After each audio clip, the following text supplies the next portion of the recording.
피로의 원인과 대응법. 1. 수면 부족. 피로의 가장 큰 원인 중 하나입니다. 수면이 부족해지는 원인은 여러 가지가 있을 수 있습니다. 잦은 배뇨 때문에 수면을 취하지 못할 수 있고 때로는 불면증이 있을 수도 있습니다. 숙면을 취할 수 있도록 해야겠죠. 대응법: 최소 7시간 이상 충분한 수면을 취합니다. 2. 수면 무호흡증. 잠을 충분히 잔다고 말씀하시는 분 중에서도 피로를 느낀다고 말씀하는 분이 있습니다. 그런 분들 중 상당수는 지나치게 코를 많이 골거나 심한 경우 호흡을 멈추는 수면 무호흡증을 보이는 경우가 있습니다. 이런 수면 무호흡은 심장질환과 연관이 있다는 연구가 계속 나오고 있습니다. 가장 흔한 증상은 피로감입니다. 대응법: 대부분의 경우 과체중 또는 비만을 가지고 있습니다.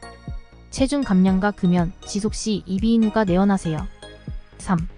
영양 섭취 부족.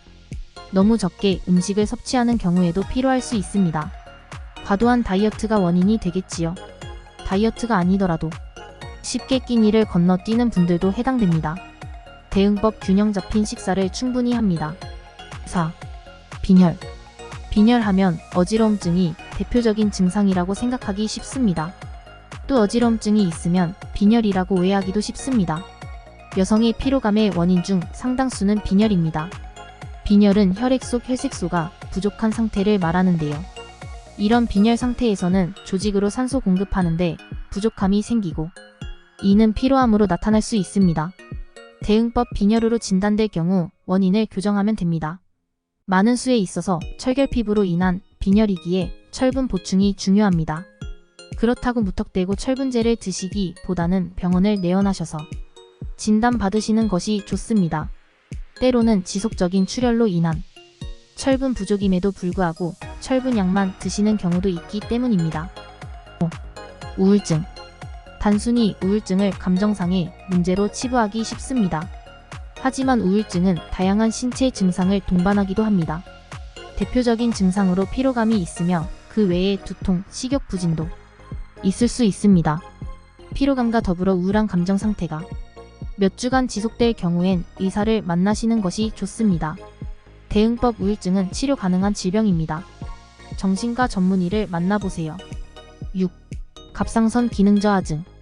갑상선은 목에 있는 작은 샘으로 대사를 조절하고 있습니다. 쉽게 말해 몸에 연료가 필요하다 싶으면 연료를 에너지로 전환시키도록 하는 것이죠. 갑상선은 이 속도를 조절한다고 생각하시면 됩니다. 만약 갑상선이 기능을 제대로 하지 못하는 기능 저하증에 걸리면 몸이 무겁고 피로감을 느낄 수 있습니다. 대응법: 만약 갑상선 기능 검사에서 기능 저하증으로 확인된다면 의사의 진료 후 갑상선 호르몬 합성제를 복용하는 것으로 회복할 수 있습니다.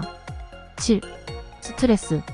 스트레스는 적정량이 있어야지 인간이 살아갈 수 있는 것이지만 과도한 스트레스는 각종 건강 문제를 일으킬 수 있습니다.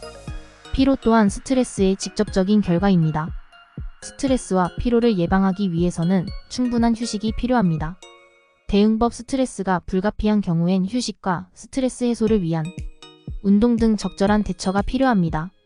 만약 스트레스가 지속되면 전문가와 상담하는 것이 좋습니다. 8. 건강하지 않은 생활 습관. 체력이 부족하면 피로를 느끼게 됩니다. 체력을 키우기 위해서는 규칙적인 운동과 건강한 식습관, 금연 등이 필요합니다.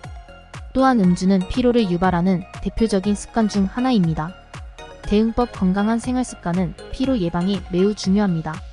습관의 개선을 위해 친구나 가족과 함께 운동하거나 건강한 음식을 골라 먹는 습관을 들일 필요가 있습니다.